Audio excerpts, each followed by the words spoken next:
গরম গরম খিচুড়ি।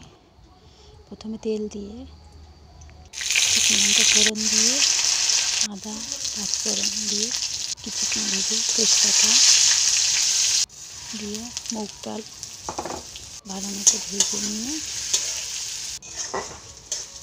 ভালো মতো মুগ ডাল ভাজা হয়ে গেলে জল দিয়ে এরপর একটু লবণ দিয়ে মুগ ডাল সিদ্ধ করে নিতে হবে। মুগ ডাল সিদ্ধ হয়ে গেলে নামিয়ে নিতে হবে। এরপর জল গরম করে কড়াই থেকে মুগ ডাল হাঁড়িতে ঢেলে এরপর চাল দিয়ে লবণ দিয়ে চাল সিদ্ধ করে নিতে হবে। এবার একটু লবণ দিতে হবে। এবার চাল সিদ্ধ হয়ে আসলে সবজি বাঁধাকপি আলু ফুলকপি কড়াইশুঁটি দিয়ে সিদ্ধ করে নিতে হবে। সিদ্ধ হয়ে গেলে কাঁচা লঙ্কা দিয়ে দিতে হবে। এরপর হলুদ জিরে দিয়ে